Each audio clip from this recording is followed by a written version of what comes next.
Before we get into it, this is episode 200 of Wheelhouse. Thank you very much for watching. This is an insane privilege, and I have no one to thank but you guys, and of course, Joe and Eddie and everyone else at Donut who lets me do this. It's just a privilege, and thanks a lot. We love you, Nolan. Thank you. Now, before I start showing any emotion, let's get into it. What do Formula One and the Kardashian family have in common? Reality television brought their names into the collective American consciousness and made unlikely pop culture stars of their subject. Weird as it sounds, Formula One's Netflix docuseries Drive to Survive takes all the trappings of a reality TV show, like compelling but scripted storylines, fleshed out personalities, an episode per storyline format, and a younger, more female audience to transform a stuffy sport into the kind of show people obsess over. And that's actually the biggest thing saving F1 from obscurity right now. How did F1 go from a sport that bans social media in its paddock to the series that gives Netflix crews unfettered access to the garages? What makes Drive to Survive so damn popular with younger viewers, Americans, and women? And why the hell didn't F1 think of this sooner? Thanks to Keeps for sponsoring today's video. Oh, hey there, watch your step. We're fixing the old birdseed silo before the big storm collapses it. You know what? This is how Benjamin Franklin died. Not too many people know that. The whole kite and key thing, total lie. Ah! David! Help! Grab me by my hair! Decent crow. If only I wasn't one of the 2 out of 3 guys experienced male pattern baldness by the time I was 35. I'm sorry, Dave. I should have used Keeps. Keeps makes hair loss prevention easy by shipping your hair loss medication directly to your door every 3 months. Plus, you'll get access to real doctors online, so don't let your follicles fall to their death. Start your hair loss prevention today by going to keeps.com/wheelhouse50 or click the link in the description to receive 50% off your first order. Oh my God, this fall is taking forever. Why did I buy such a big bird silo?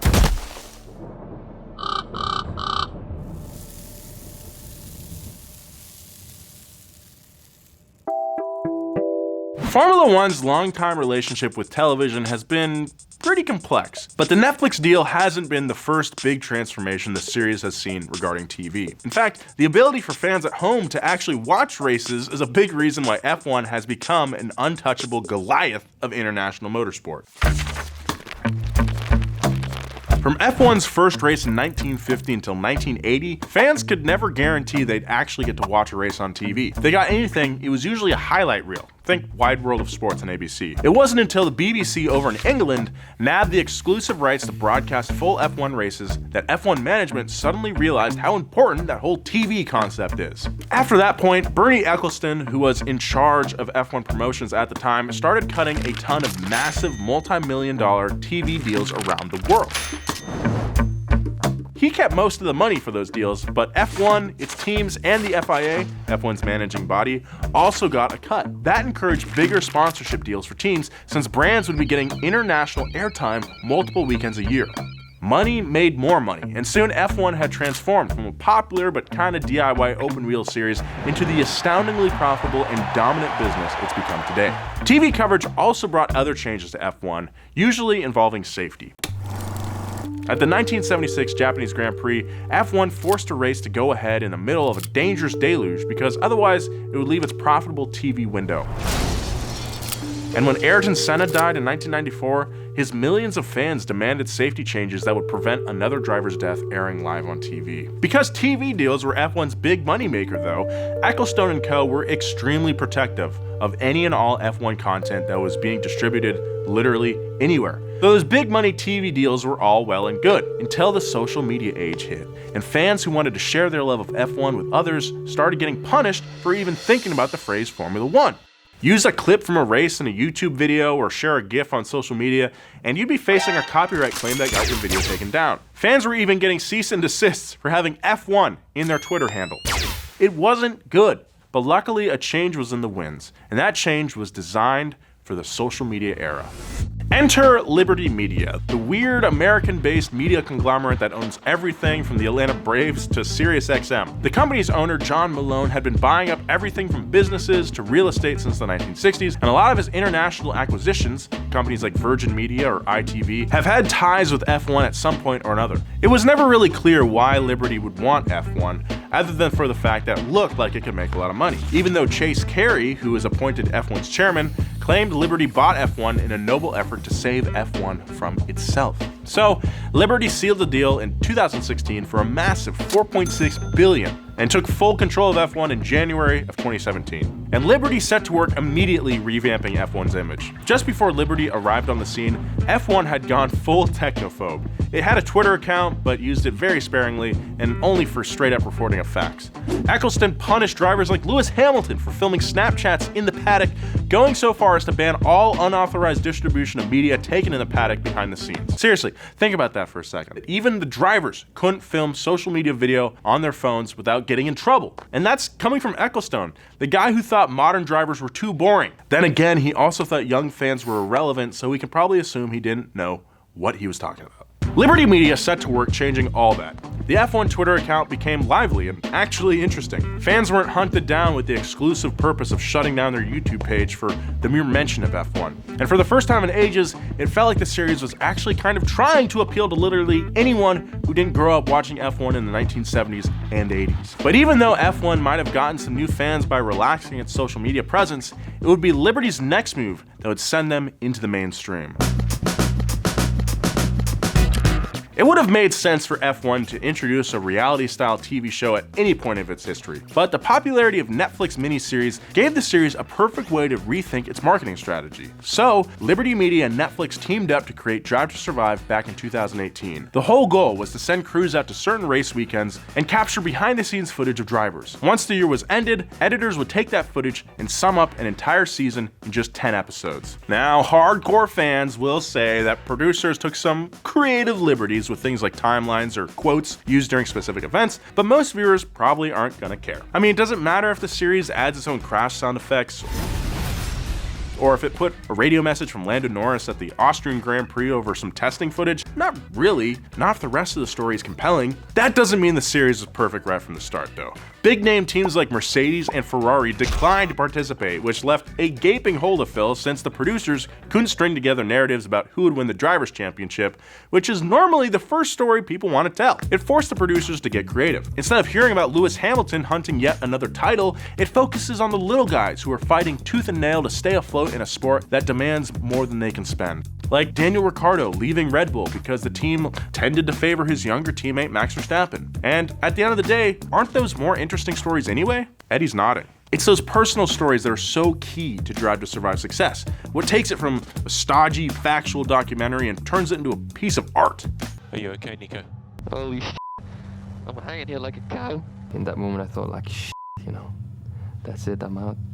When it first debuted, hardcore F1 fans were pretty lukewarm on DTS.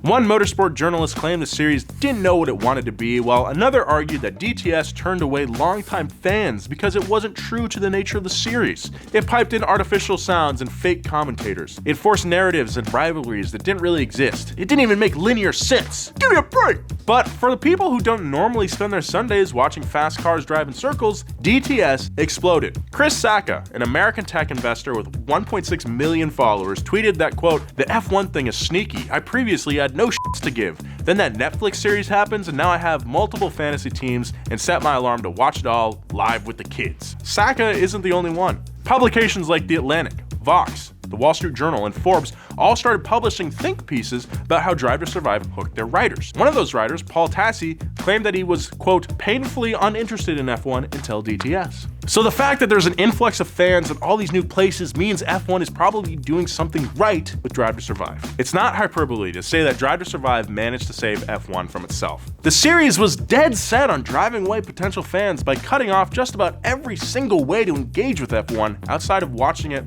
live on TV. But who wants to bother tuning into a sport on Sunday morning when you could be sleeping in? Am I right? All you Europeans that are like, "Oh, mate, I have to wait till 8 p.m. to watch the US Grand Prix." It's like, I wish every race was like that. Quit complaining. We have to wake up at literally, like, I've woken up at 3:30 to watch a race.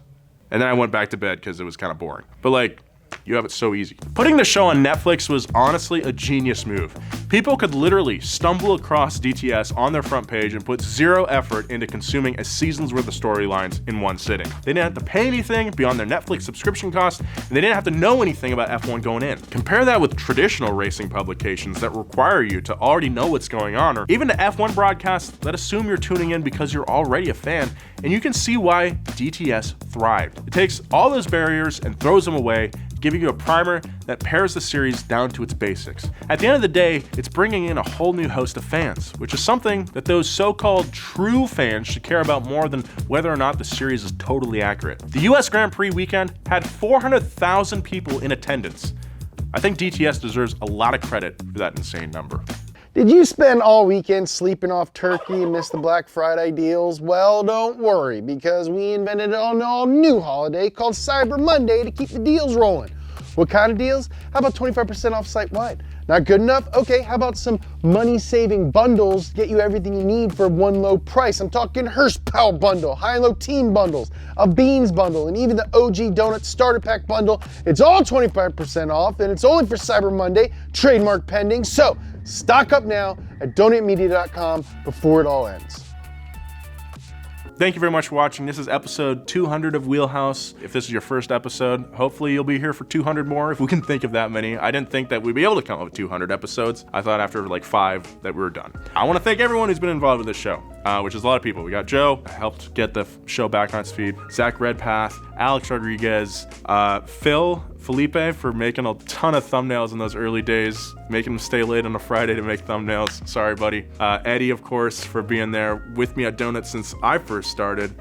James for all of his mentorship and just help. Jesse and Matt, of course, for letting us keep making this show. Bart for all your mentorship as well. And our current team, Graham and SR, you guys put in so much work and the show's just really taken off, so thank you very much. Thank you, Malcolm, as well. Thanks for watching. Be kind. See you next time. Remember to like, comment, subscribe, and share. Hope you guys like the show. We're gonna be doing it every week. This show answers the questions you never thought to ask. Whatever happened to Pontiac? Where'd racing stripes come from? What are some questions I can't even think of? What makes you go, yeah, that's kind of weird? We'll figure it out together.